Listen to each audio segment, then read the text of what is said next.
Hello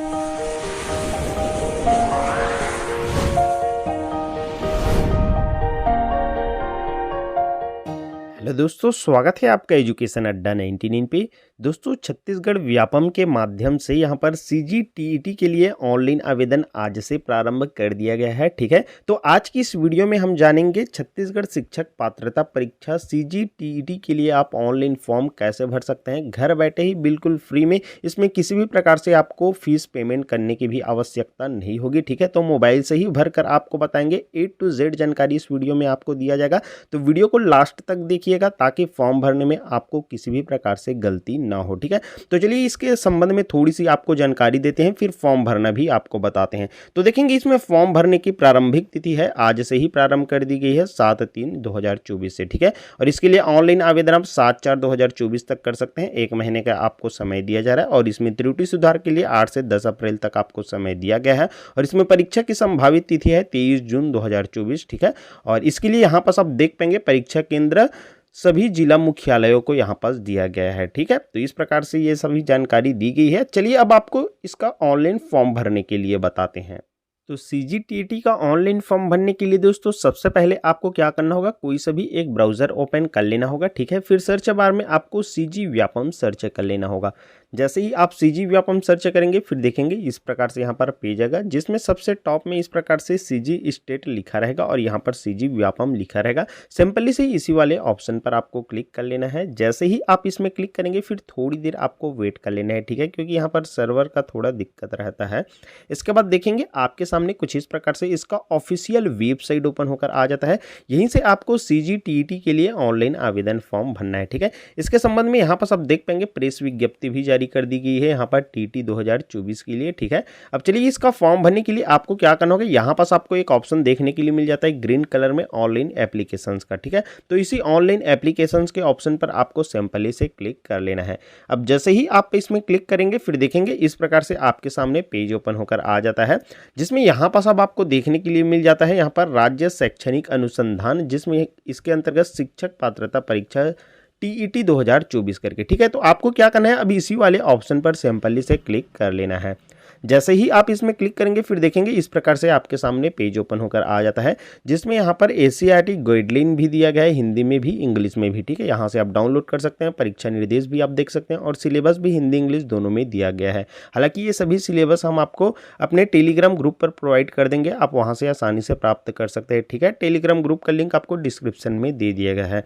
अब इसका form भरने के लिए दोस्तों यहाँ पास आपको ऑनलाइन एप्लीकेशन फॉर्म का एक ऑप्शन देखने के लिए मिल जाता है 8वें नंबर पे। तो सिंपली से इसी ऑप्शन पर आपको क्लिक कर लेना है। इसके बाद दोस्तों कुछ इस प्रकार से आप लॉगिन वाले पेज पे आ जाते हैं। ठीक है, अब देखिए आप फर्स्ट टाइम व्यापम में कोई भी फॉर्म भरते हैं तो आपको सबसे पहले तो रजिस्ट्रेशन करना होता है। ठीक है, लेकिन आपने पहले भी फॉर्म भर लिए हैं तो अपना जो पुराना जो मोबाइल नंबर है जिससे आपने रजिस्ट्रेशन किए थे वो मोबाइल नंबर और पासवर्ड को डालकर लॉगिन करके आगे का फॉर्म यहाँ पर अप्लाई कर सकते हैं।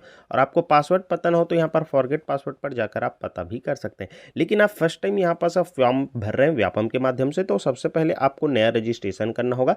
तो चलिए नया रजिस्ट्रेशन करना बताते हैं, उसके बाद लॉगिन करके आगे का फॉर्म फिल करना भी बताएंगे। ठीक है, तो न्यू रजिस्ट्रेशन करने के लिए इसी न्यू रजिस्ट्रेशन के ऑप्शन पर आपको क्लिक कर लेना होगा।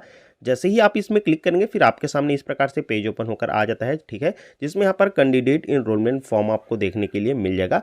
तो सबसे पहले आपको क्या करना है, यहाँ पास आपको अपना मोबाइल नंबर डाल देना है। ठीक है, इसके बाद यहाँ पास आपको अपना फर्स्ट नेम, मिडिल नेम और लास्ट नेम डाल देना है। ठीक है, यहाँ पास आपका फर्स्ट नेम जरूरी है, यहाँ पास मिडिल नेम और लास्ट नेम नहीं डालोगे तो भी चल जाएगा। ठीक है, लेकिन आपके मार्कशीट में अगर दिया है आपका लास्ट नेम जैसे आपका सरनेम वगैरह तो आप यहाँ पास फिल कर सकते हैं। ठीक है, तो चलिए पहले फटाफट से ये फिल करता हूँ फिर आगे का प्रोसेस बताता हूँ। तो कुछ इस प्रकार से दोस्तों यहाँ पास आप अपना मोबाइल नंबर और नाम वगैरह दोनों डाल लेते हैं। फिर दोस्तों आपको सिंपली से इस गेट OTP के ऑप्शन पर आपको क्लिक कर लेना होगा। जैसे ही आप गेट OTP के ऑप्शन पर क्लिक करते हैं देखेंगे यहाँ पास OTP डालने का एक ऑप्शन आ जाता है। ठीक है, तो आपने जो मोबाइल नंबर डाले हैं उसमें 4 डिजिट का OTP भेज दिया गया है, उसी OTP को अब आपको यहाँ पास एंटर कर देना है। अब जैसे ही दोस्तों यहाँ पास आप अपना वो OTP डाल लेते हैं, इसके बाद सिंपली से आपको यहाँ पास सबमिट का जो ऑप्शन दिखाई दे रहा है इसी पर आपको क्लिक कर लेना है। जैसे ही आप सबमिट पर ऑप्शन पर क्लिक करते हैं, फिर देखेंगे यहाँ पास क्रिएट पासवर्ड, पासवर्ड बनाए आपसे बोला जाता है। ठीक है, तो पासवर्ड आपको यहाँ पास एक बना लेना होगा, जो पासवर्ड आपको याद रहे उसी प्रकार से बनाइएगा। ठीक है, क्योंकि आपको लॉगिन करके आगे फॉर्म अप्लाई करना है और सेम पासवर्ड यहाँ पास आपको दोबारा एंटर कर देना है। ठीक है, तो दोनों में सेम पासवर्ड आप नया बनाएंगे वो आपको यहाँ पास एंटर कर देना है। ठीक है, इसके बाद आप देखेंगे यहाँ पास बेसिक इन्फॉर्मेशन आपसे मांगी जाती है, जिसमें यहाँ पास अभी आपने जो नाम डाले हैं वो आपको देखने के लिए मिल जाएगा।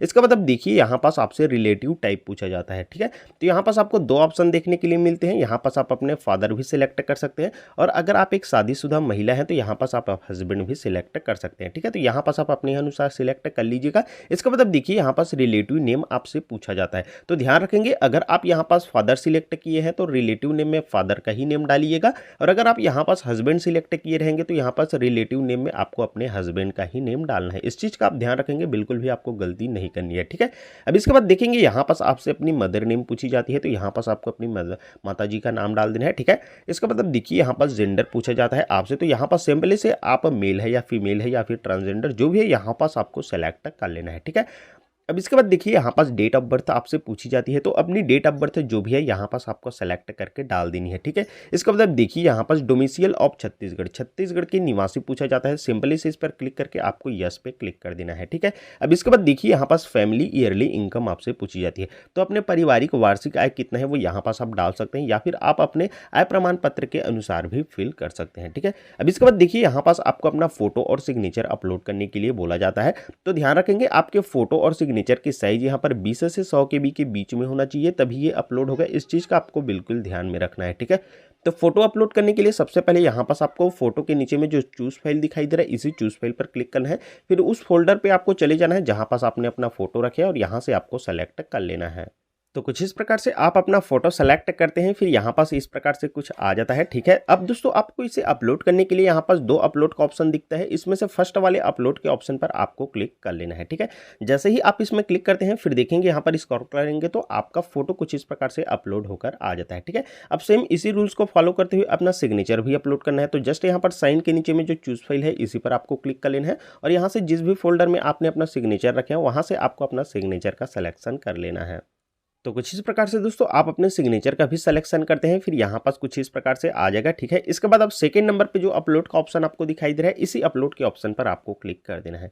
जैसे ही आप इसमें क्लिक करेंगे फिर देखेंगे स्क्रॉल करेंगे तो यहाँ पास आपका फोटो भी कुछ इस प्रकार से अपलोड होकर आ जाता है, साथ में आपका सिग्नेचर भी अपलोड होकर आ जाता है। ठीक है, तो इस प्रकार से आपको अपना फोटो और सिग्नेचर अपलोड कर लेनी है। ठीक है, अब इसके बाद देखेंगे यहाँ पास पर्सनल विद डिसेबिलिटी, क्या आप दिव्यांग है आपसे पूछा जाता है, तो अगर आप दिव्यांग होंगे तो यहाँ पास यस पे क्लिक करेंगे और नहीं है तो यहाँ पास नो क्लिक करेंगे। ठीक है, इसके बाद आप देखेंगे यहाँ पास अदर इन्फॉर्मेशन अन्य जानकारी आपसे मांगी जाती है, तो देखेंगे यहाँ पास सबसे पहले नेशनैलिटी में यहाँ पास आपको इंडियन सिलेक्ट कर लेना है। ठीक है, फिर यहाँ पास आपसे कैटेगरी पूछी जाती है, तो कैटेगरी पर सिंपली से क्लिक करना है। यहाँ पास आपको ध्यान देनी है, गलती नहीं करनी है। यहाँ पर जनरल, SC ST और OBC में आपको दो ऑप्शन देखने के लिए मिलते हैं, तो यहाँ पास अगर आपके फैमिली ईयरली इनकम 8 लाख रुपए से कम है तो आपको नॉन क्रीमी लेयर ही सिलेक्शन करना है। ठीक है, और अगर अधिक है तो यहाँ पास क्रीमी लेयर भी आप सिलेक्शन कर सकते हैं, तो इस चीज़ का आपको ध्यान रखना है, गलती नहीं करनी है। ठीक है, इसके बाद आप देखेंगे यहाँ पास डिस्ट्रिक्ट डोमेस्टियल, स्थानीय जिला निवासी आपसे पूछा जाता है, तो आप जिस भी जिले का स्थानीय निवासी है उस जिले का यहाँ से आपको सिलेक्शन कर लेना है। ठीक है, आप फाइंड कर लेंगे और सिलेक्शन कर लेंगे।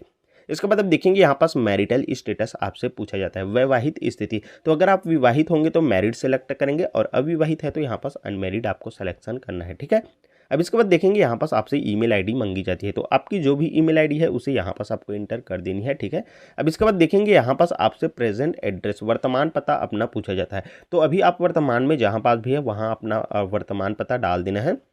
तो सबसे पहले तो यहाँ पास आपको अपना हाउस नंबर डाल देना है। ठीक है, इसके बाद यहाँ पर स्ट्रीट में अपने गली या मोहल्ले का नेम डाल देना है, फिर यहाँ पास आपको अपने सिटी या विलेज का नेम डाल देना है। इसके बाद यहाँ से आपसे स्टेट पूछा जाता है, तो सिंपली से इसमें सेलेक्ट पे क्लिक करेंगे और यहाँ से अपना स्टेट सेलेक्शन कर लेंगे। ठीक है, इसके बाद यहाँ से डिस्ट्रिक्ट मंगी पूछी जाती है, तो यहाँ पर सिंपली से क्लिक करेंगे। इसके बाद यहाँ से आप जिस भी डिस्ट्रिक्ट से है उस डिस्ट्रिक्ट का सिलेक्शन आपको यहाँ पास कर लेना है। ठीक है, अब इसके बाद देखेंगे यहाँ पर आपसे पिन कोड मांगी जाती है। तो अपने एरिया का जो भी पिन कोड है उस पिन कोड को यहाँ पास आपको डाल देना है, ठीक है। अब इसके बाद देखेंगे यहाँ पास आपसे पूछा जाता है स्थायी पता या वर्तमान पता के अगर दोनों समान है तो यहाँ पास इस वाले बॉक्स पे आपको सिंपली से चेक कर देना है, ठीक है। यहाँ पास क्लिक कर देंगे तो ये ऑटोमेटिक फिल होकर आ जाएगा। लेकिन अगर आपका स्थायी पता और वर्तमान पता दोनों अलग अलग है तो यहाँ पास आप अपने स्थायी पता की भी जानकारी यहाँ पास दे सकते हैं। इसमें सेम एड्रेस भी यहाँ पास पूछा जाता है, ठीक है। तो यहाँ पास आपको सही सही फिल करना है, यहाँ पास भी आपको गलती नहीं करनी है, ठीक है। उसके बाद यहाँ पास आपसे पिन कोड अपना पूछा जाता है तो अपने एरिया का जो भी पिन कोड है उस पिन कोड को यहाँ पास आपको डाल देना है, ठीक है। इसके बाद देखेंगे यहाँ पास डिक्लेरेशन दिया गया है, इस डिक्लेरेशन को आप अच्छे से रीड कर सकते हैं, ठीक है। इसके बाद नीचे में यहाँ पास आई एग्री मैं सहमत हूँ दिया गया है, इसमें आपको सिंपली से क्लिक कर देना है, ठीक है। इसके बाद देखेंगे यहाँ पास एक कैप्चा कोड आ जाता है, इसी कैप्चा कोड को हूबहू इसी प्रकार से यहाँ पास आपको एंटर कर देना है, ठीक है। तो कुछ इस प्रकार से दोस्तों यहाँ पास आप ये कैप्चा कोड एंटर कर लेते हैं। इसके बाद दोस्तों सिंपली से आपको सबमिट के ऑप्शन पर क्लिक कर देना होगा। लेकिन दोस्तों सबमिट के ऑप्शन पर क्लिक करने से पहले आपको एक बार अच्छे से अपनी सारी डिटेल्स जो फिल किए हैं वो चेक कर लेनी है, कहीं कोई गलती तो नहीं हो गया है, ठीक है। इसके बाद सिंपली से आपको इसी सबमिट के ऑप्शन पर क्लिक कर देना है। अब जैसे ही दोस्तों यहाँ पास आप सबमिट के ऑप्शन पर क्लिक करते हैं आपका रजिस्ट्रेशन कंप्लीट हो जाता है, ठीक है। यहाँ पास आपको कैंडिडेट इनरोलमेंट नंबर देखने के लिए मिल जाता है, साथ ही साथ कैंडिडेट नेम, रिलेटिव नेम और यहाँ पास आपका मोबाइल नंबर और आपका डेट ऑफ बर्थ भी देखने के लिए मिल जाता है। तो इस प्रकार से आपका रजिस्ट्रेशन कंप्लीट हो जाता है। तो इस वाले पेज को अगर आप मोबाइल से फॉर्म अप्लाई कर रहे हैं तो आपको स्क्रीनशॉट लेकर रख लेना है, ठीक है। और अगर आप कंप्यूटर से फॉर्म भर रहे हैं तो आप इसे PDF में सेव करके भी रख सकते हैं। इसके बाद अब देखेंगे आगे का फॉर्म अप्लाई करने के लिए go to user login panel का एक ऑप्शन दिखाई दे रहा है, सिंपली से इसी ऑप्शन पर आपको क्लिक कर लेना है। अब इसके बाद दोस्तों कुछ इस प्रकार से आप लॉगिन वाले पेज में फिर से रीडायरेक्ट हो जाते हैं, ठीक है। अब यहाँ से दोस्तों अपना फॉर्म आगे अप्लाई करने के लिए आपको लॉगिन करना होगा। तो लॉगिन करने के लिए दोस्तों अभी आपने जिस मोबाइल नंबर से रजिस्ट्रेशन किए हैं उस मोबाइल नंबर को यहाँ पास डाल देना है और अभी आपने जो पासवर्ड बनाया है उस पासवर्ड को आपको यहाँ पास डाल देना है। तो कुछ इस प्रकार से दोस्तों यहाँ पास आप अपना मोबाइल नंबर और पासवर्ड दोनों डाल लेते हैं। इसके बाद दोस्तों सिंपली से आपको यहाँ पास लॉगिन के ऑप्शन पर क्लिक कर देना होगा। अब जैसे ही दोस्तों आप लॉगिन के ऑप्शन पर क्लिक करते हैं फिर देखेंगे कुछ इस प्रकार से आपके सामने डैशबोर्ड ओपन होकर आ जाता है, ठीक है। अब यहाँ पास दोस्तों वर्तमान में जितने भी यहाँ पास ऑनलाइन फॉर्म भराया जा रहा है उसका लिस्ट यहाँ पास आ जाता है, ठीक है।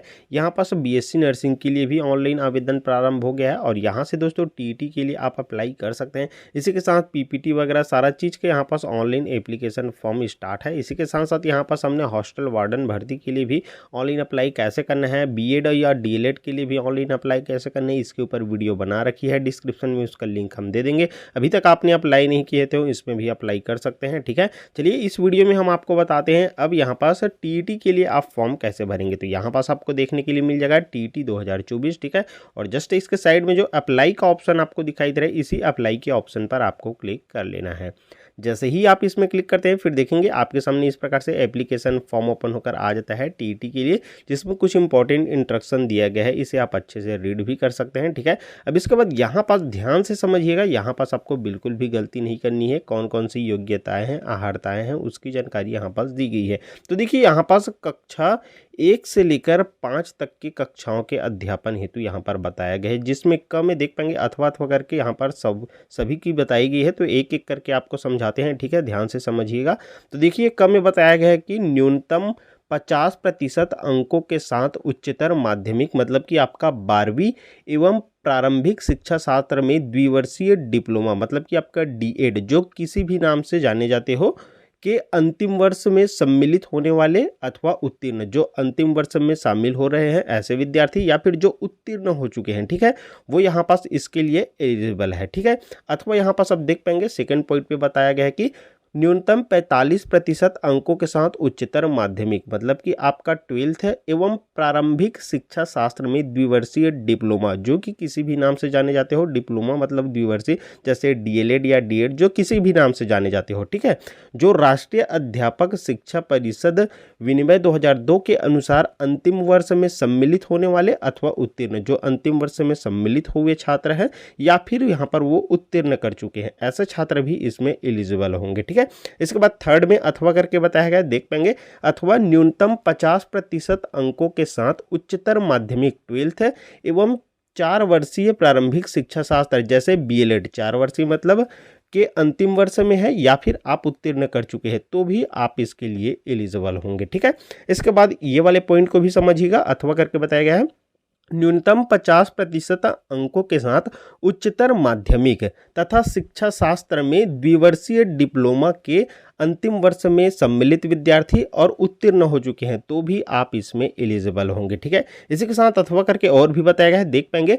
अथवा स्नातक तथा प्रारंभिक शिक्षा में द्विवर्षीय डिप्लोमा, चाहे वो किसी भी नाम से जाने जाते हो, ठीक है, के अंतिम वर्ष में सम्मिलित होने वाले अथवा उत्तीर्ण हो चुके विद्यार्थी हैं जिनका 50% अंकों के साथ स्नातक तथा शिक्षा शास्त्र जैसे बीएड के अंतिम वर्ष में सम्मिलित होने वाले अथवा उत्तीर्ण हो चुके हैं, ऐसे अभ्यर्थी भी इसमें एलिजिबल होंगे। ठीक है, तो कुछ इस प्रकार से आपको इनकी जो अहर्ताएं बताई गई है, उम्मीद है आपको समझ में आ गया होगा। इसी के अनुसार आप इसमें एलिजिबल होंगे और सिलेक्शन कर सकते हैं। ठीक है, तो देखिए अब यहाँ पास आपसे बोला जाता है क्या आप शिक्षा शास्त्र में डिग्री या डिप्लोमाधारी या अंतिम वर्ष में है जिनका परिणाम अपेक्षित है। तो यहाँ पर सब देखेंगे, अगर आप डिग्री जैसे बीएड के लिए या फिर आप डीएलएड के लिए, डिप्लोमा डीएलएड के लिए है, ठीक है, तो यहाँ पास उसका आप सिलेक्शन कर सकते हैं। जैसे हम यहाँ पास डिप्लोमा सिलेक्शन कर लेते हैं, आप अपने अनुसार सिलेक्शन कीजिएगा। ठीक है, इसके बाद अब देखिए यहाँ पास क्या आप विभागीय निर्देश में दर्शित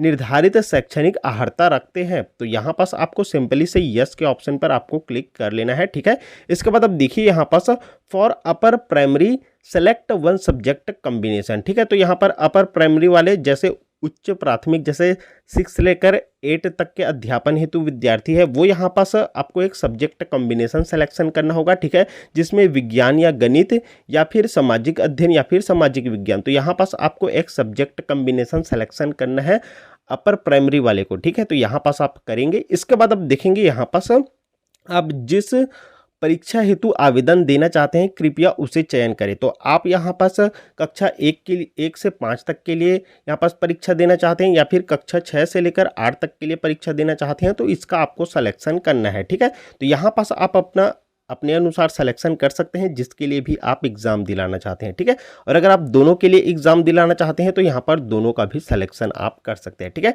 लेकिन अगर आप दोनों के लिए अहर्ता रखते हैं तभी आप दोनों के लिए एग्जाम दिला सकते हैं। अगर आप एक के लिए ही अहर्ता रखते हैं तो आप एक का ही एग्जाम दिला सकते हैं। ठीक है, इस चीज का आपको ध्यान में रखना है। ठीक है, चलिए अब आपको कक्षा 6 से लेकर 8 तक के लिए जो अहर्ताएं हैं उसकी आपको थोड़ी सी जानकारी दे देते हैं।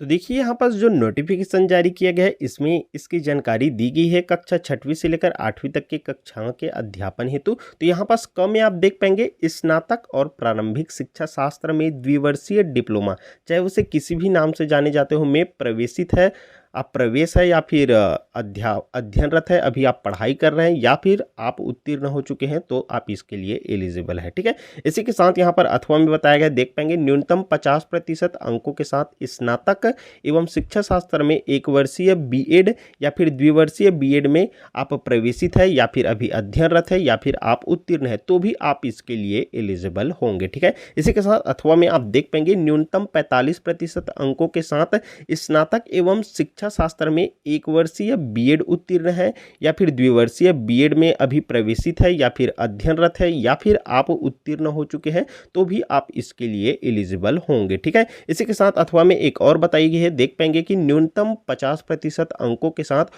उच्चतर माध्यमिक एवं 4 वर्षीय प्रारंभिक शिक्षा शास्त्र में जैसे बीएलएड हो गया, इसमें आप अभी प्रवेशित हैं या फिर अध्ययनरत है या फिर उत्तीर्ण कर चुके हैं तो भी आप इसके लिए एलिजिबल होंगे। ठीक है, इसी के साथ यहाँ पास अथवा में और बताया गया है, देख पाएंगे न्यूनतम 50% अंकों के साथ उच्चतर माध्यमिक एवं 4 वर्षीय जैसे बीए बीएड बीएससी बीएड वगैरह हो गया कि अगर आप अंतिम वर्ष में है या फिर प्रवेशित है या फिर आप अध्ययनरत है या फिर आप पास आउट है, पास कर चुके हैं तो भी आप इसके लिए एलिजिबल होंगे। ठीक है, इसी के साथ अथवा में यहाँ पास और बताई गई, देख पाएंगे न्यूनतम 50% अंकों के साथ स्नातक तथा 1 वर्षीय स्नातक बीएड अथवा द्विवर्षीय बीएड जैसे विशेष शिक्षा में है, ठीक है, में प्रवेशित है या फिर अध्ययनरत है या फिर आप पास हो चुके हैं तो भी आप इसके लिए एलिजिबल होंगे। तो इस प्रकार से आप देख पाएंगे कक्षा 6वीं से लेकर 8वीं तक के लिए भी कुछ इस प्रकार से योग्यताएं अहर्ताएं रखी गई है। तो इसी के अनुसार आप वहां पर सिलेक्शन कर सकते हैं।